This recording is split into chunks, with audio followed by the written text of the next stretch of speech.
হরে কৃষ্ণ।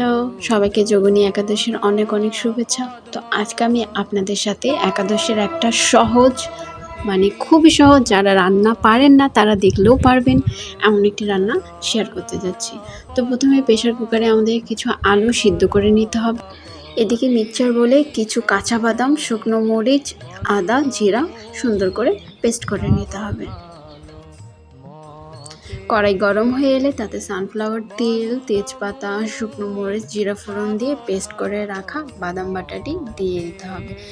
দিয়ে হালকা লবণ আর কিছুটা জল দিয়ে নাড়াচাড়া করে যতক্ষণ না সেটা শুকিয়ে যাচ্ছে ততক্ষণ এটা একটু ফুটিয়ে নিতে হবে, কারণ যেহেতু আমরা এখানে কাঁচা বাদাম ইউজ করেছি, কাঁচা বাদামের গন্ধটা আর থাকবে না।